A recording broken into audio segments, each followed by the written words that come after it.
Benjamin Harris was recently appointed the CEO of Brightview Solutions, a fast-growing tech company.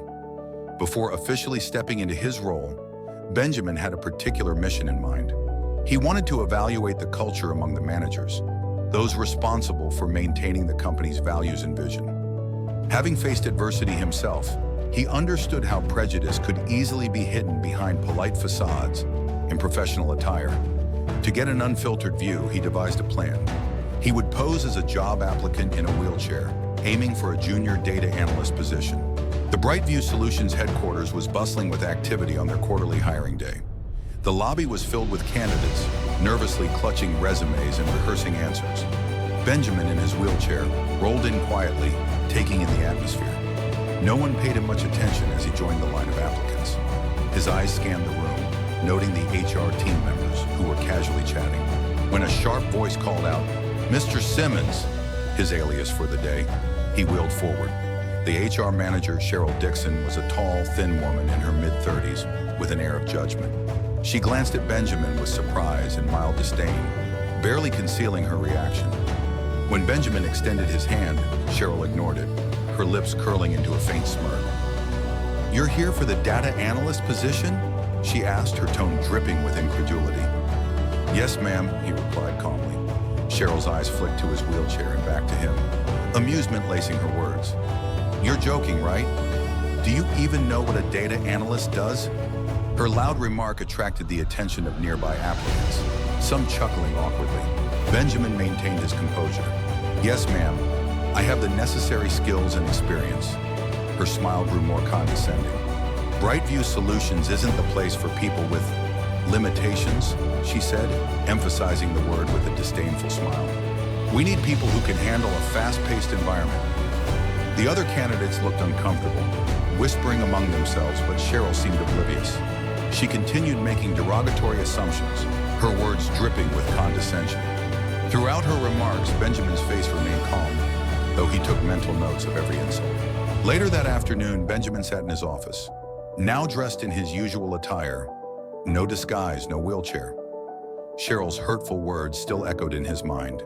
He reflected on how such treatment might affect others who lacked his power to address it. Brightview Solutions had just learned a tough lesson. Appearances can be deceiving. His assistant, Jake, entered with a smile. "Ready for the staff introduction, sir?" "Perfect timing," Benjamin replied, standing up. "Let's go." The main auditorium buzzed with excitement. Employees filled the seats, including Cheryl and her HR colleagues. Cheryl still wore a smug expression, assuming the new CEO would be someone she could relate to, perhaps someone who'd laugh at her earlier encounter with Larry Simmons. David, the company's founder and Benjamin's brother, took the stage. "Thank you all for being here to welcome our new CEO. This leader values people, fairness, and integrity. Please welcome my brother and the new CEO of Brightview Solutions, Benjamin Harris." As Benjamin walked onto the stage, applause erupted. Cheryl's face turned to shock. Her mouth opened in disbelief as she recognized the man she'd belittled. Benjamin met her gaze with calm authority, then addressed the crowd. "Today I experienced our hiring process firsthand. I posed as a candidate to see if Brightview truly upholds its values. Unfortunately, I faced prejudice and dismissiveness from someone who should embody those values." A murmur rippled through the audience. Cheryl's colleagues exchanged uneasy glances, realizing the gravity of the situation. Benjamin continued, his voice firm. "There is no place for discrimination at Brightview Solutions. Every person deserves respect and fairness. If you're afraid to speak up against such behavior, know that I am here to support you."